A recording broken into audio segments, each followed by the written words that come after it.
या देवी सर्वभूतेषु मातृरूपेण संस्थिता नमस्तस्यै नमस्तस्यै नमस्तस्यै नमो नमः। नवरात्र का 5वां दिन बहुत विशेष महत्व का होता है। इस दिन स्कंद माता जी की पूजा होती है। आमतौर पर हम लोग 5वें नवरात्र को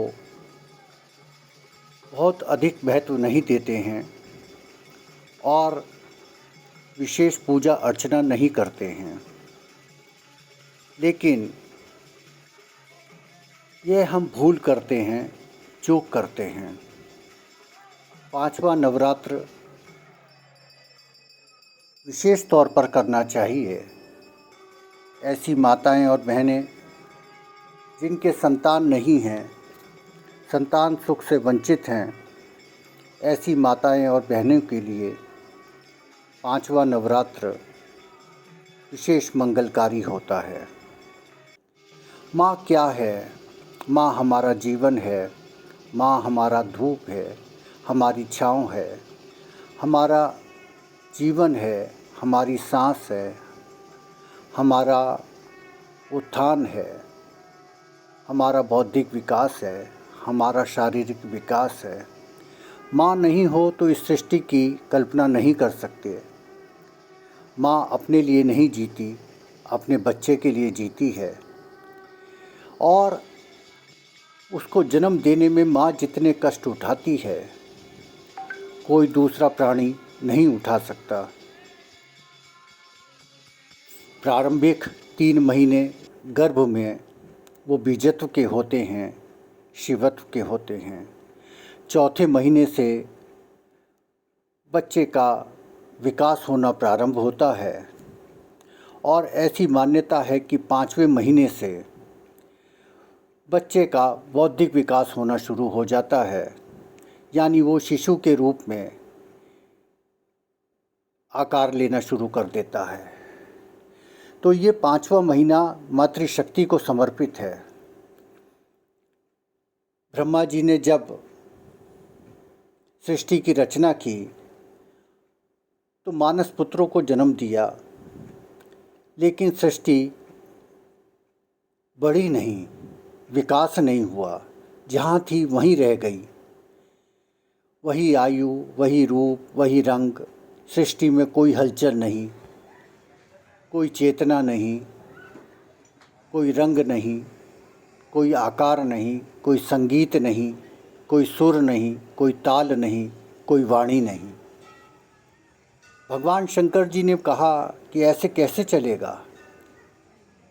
अगर किसी का जन्म नहीं होगा और किसी की मृत्यु नहीं होगी तो सृष्टि की रचना का अर्थ क्या है? समस्त देवताओं ने माँ भवानी की आराधना की, उनका आह्वान किया और अनुरोध किया कि हे देवी, आप ही इस सृष्टि को धारण कीजिए, आप ही इसका संचालन कीजिए, आप ही इसको सृजित कीजिए।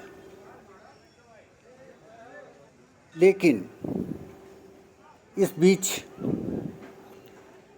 देवताओं में कुछ को ये अहम भी हो गया कि अरे ये कार्य तो हम भी कर सकते हैं। और फिर क्या था, उनको आशीर्वाद मिला कि गर्भवान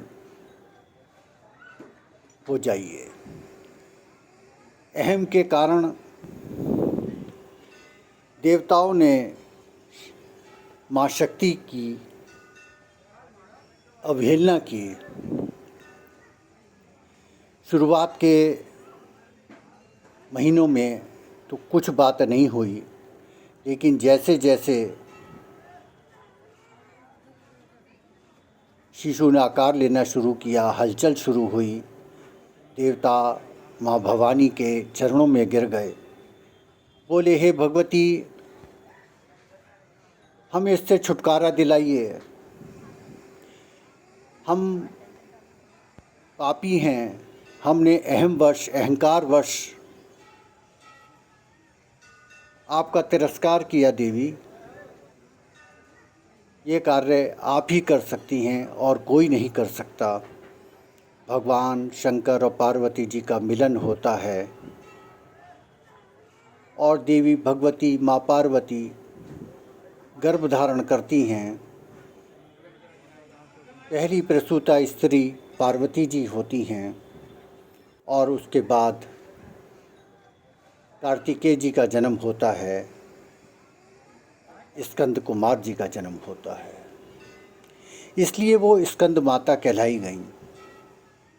ऐसी माताएं बहनें जो संतान सुख से वंचित हैं, उन माताओं के लिए नवरात्र का 5वां दिन विशेष महत्व का है। एक थाली पर 7 रोली की बिंदी लगा दीजिए। उन पर थोड़े से चावल हल्दी लगे हुए 7 बिंदियों पर छोड़ दीजिए। पीली सरसों लीजिए और पीली सरसों भी 7 बिंदी पर छोड़ दीजिए। एक हाथ में सुपारी लीजिए, थोड़े से पीले चावल रखिए। माँ भगवती से प्रार्थना कीजिए कि हे देवी भगवती, हमारी गोद भरिए, हमें संतान सुख प्रदान कीजिए। ये करते हुए एक कटोरी में ये सुपारी और ये चावल ये रख दीजिए देवी भगवती के आगे। नवरात्र के बाद किसी डिब्बी में करके ये देवी भगवती के आगे रख दीजिए और दीपक जलाइए देसी घी का, या तो 5 या 8। और उसके बाद ये देवी के जो दीपक होंगे, ये आपकी अखंड ज्योत से अलग के दीपक मैं बता रहा हूँ कि 5 या 8 देसी घी के दीपक। और उसके बाद श्री दुर्गा सप्तशती का 5वां अध्याय अथवा सप्तश्लोकी दुर्गा, और दुर्गा सप्तशती में एक अध्याय आता है देवी सूक्तम। देवी सूक्तम का पाठ कीजिए। देवी सूक्तम का पाठ 5 बार कीजिए और माँ भगवती से प्रार्थना कीजिए। आप इसको 2 रूप में कर सकते हैं।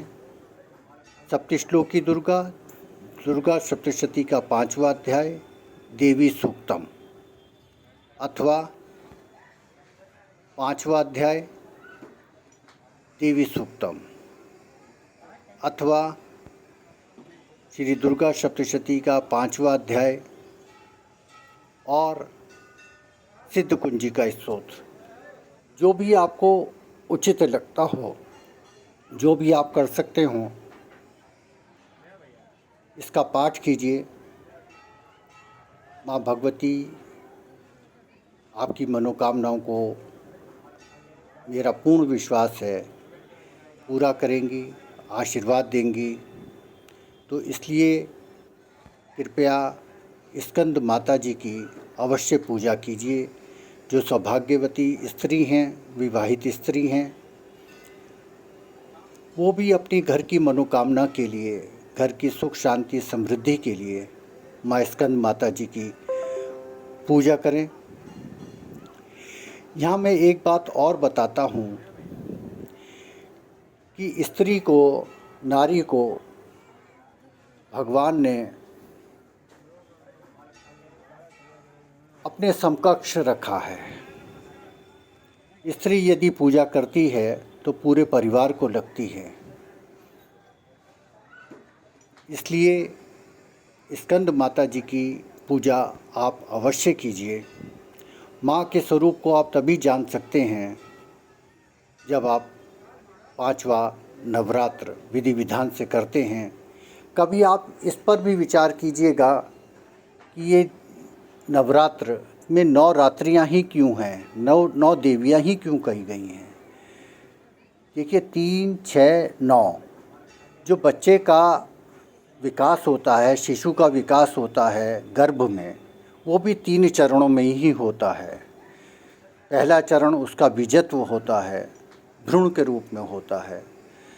दूसरे 3 महीने में वो थोड़ा आकार लेना शुरू करता है और बाद के 3 चरणों में उसका बौद्धिक विकास होता है, यानी उसमें जीवात्मा आती है, माँ की आत्मा का प्रवेश होता है। माँ जो भी चीज़ ग्रहण करती है वो बच्चे के अंदर आती है। माँ को केवल माँ संबोधन नहीं है, माँ है तो हम हैं और माँ से ही पूरा जगत है, वही जगदात्री हैं। आपकी मनोकामनाएं पूरी हो, इन्हीं शुभकामनाओं के साथ एक अनुरोध कि यदि अगर आपको हमारा चैनल पसंद आ रहा है तो कृपया लाइक कीजिए, सब्सक्राइब कीजिए और शेयर कीजिए। बहुत बहुत धन्यवाद। नमस्कार, प्रणाम।